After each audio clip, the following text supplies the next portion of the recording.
Honestly, I've been kind of itching to talk about this one all week. Welcome back to Property 10X, everybody. I'm Anna, and sitting across from me, as always, is the man who somehow knows every floorboard in the Bay Area, Adrian. Hey, hey, and I got to tell you, Anna, you picked a good one. You really did. This is one of those houses where I saw the address and I just went, "Oh, okay, this house. We're doing this house."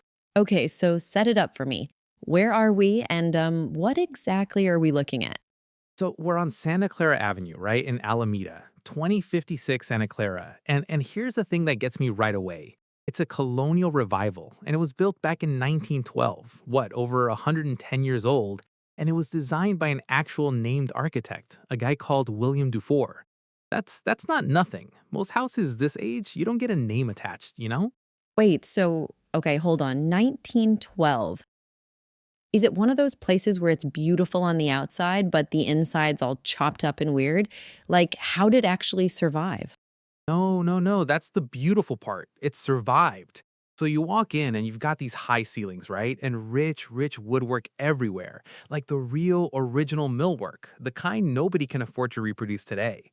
And then these oversized windows just pouring light into the place.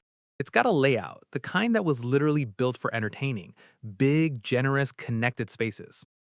Okay, and how big are we talking? Like, give me the actual numbers. Yeah, so it's 5 bedrooms, 2 baths, and it clocks in at about 3499 square feet. So basically 3500 square feet of living space. And here's the kicker for me. It's on an 11,000 square foot lot in Alameda. That is a huge parcel for that town, Anna. Land like that just you don't find it. Whoa, okay, 11,000 square feet. I want to come back to that yard in a sec, but first, 5 bedrooms. That's a proper family house.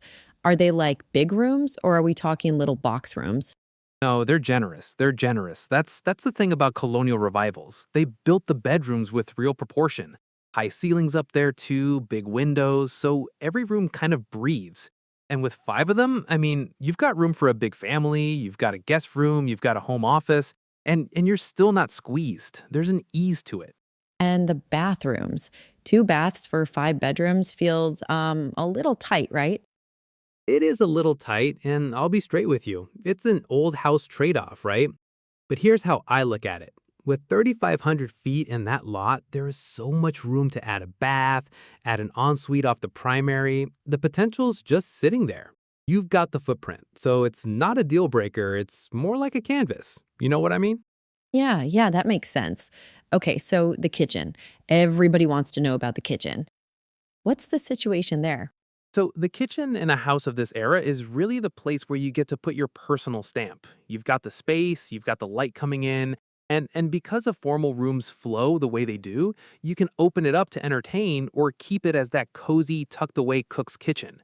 And listen, when you've got original woodwork and details like this, a kitchen that plays off that warm wood tone, oh, it just sings. It really does.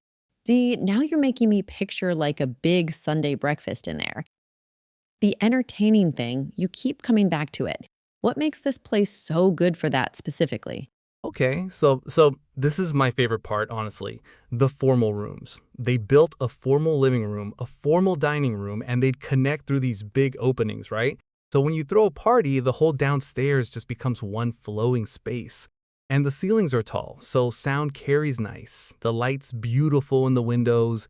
It's a house that was like designed to be full of people. That's rare. Newer homes, they don't give you that. They give you an open plan box. This gives you rooms with character and the rhythm to them. Okay, the yard.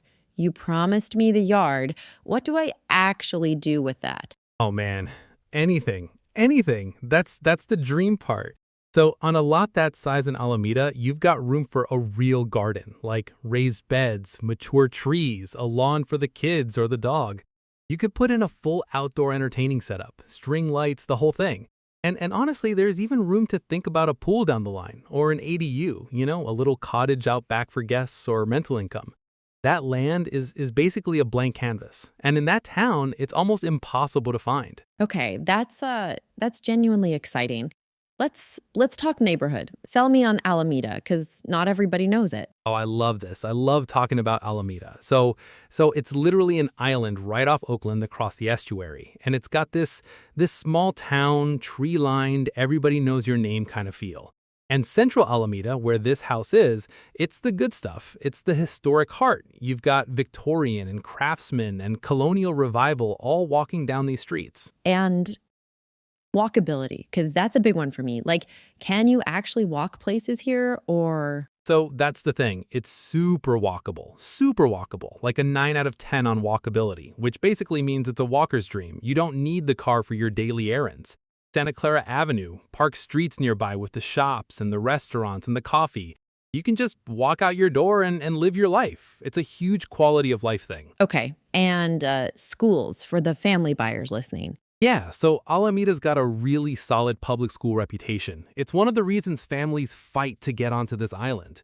You've got Encinal Junior Senior High serving the area, plus a bunch of well-regarded elementaries all within, walking or a quick bike ride. It's a town that genuinely values its schools, and that says a lot about the character of the place. Now I gotta ask about the boring but important stuff. The hazard side. Fire, flood, all that. What are we looking at? No, it's not boring. It's the smart question. And here's the good news. It's that gorgeous, mild Bay Area climate. Cool, breezy, moderate all year. You get maybe 7 days a year that push above 83 degrees. So it basically never gets brutally hot. You barely need air conditioning out there. Okay, that's a kind of ideal, honestly. And fire risk, because that's on everybody's mind right now in California. Right. And here's the good news. Fire risk is really low, like a 1 out of 10 low. It's a flat, developed island. It's not up against the dry hills or the wildland. So that whole wildfire exposure that scares people in California, it's just minimal here. And flood, because you said island, and my brain immediately went to water. Yeah, and that's fair. That's a fair instinct. So for this specific property, the flood factor is also low, like a 1 out of 10. It's not in a spot where you're worried about water reaching the door. Now, I'll be honest with you, long term, big picture, Alameda's a low-lying island, so sea level rise is a thing the whole city's planning around over the coming decades. But for the here and now, and for this home's location, you're in good shape, and the city's actually being proactive about it, which I like. See, I appreciate you not sugarcoating it. Okay, the price, and then tell me why somebody falls in love with this one. So it's listed right around 2.195 million. So call it just under 2.2. And look, for a named architect, Colonial Revival, 3,500 square feet, 5 bedrooms, an 11,000 square foot lot in the historic heart of Alameda. That's a lot of house and a lot of land for the money in this market. But honestly, the reason you fall in love isn't the spreadsheet. It's that you walk in, the light hits that old woodwork, you feel 110 years of holidays and dinners in those formal rooms, and you just kind of go, yeah, this is home. That feeling, you can't build that. You just can't. Okay, you got me. I'm a little in love, not gonna lie. That's a special one. It really is. It really, really is. All right, that's our house for today, everybody. 2056 Santa Clara Avenue in Alameda. If this one tugged at you like it tugged at me, you know where to find us. Thank you so much for hanging out with Property 10X.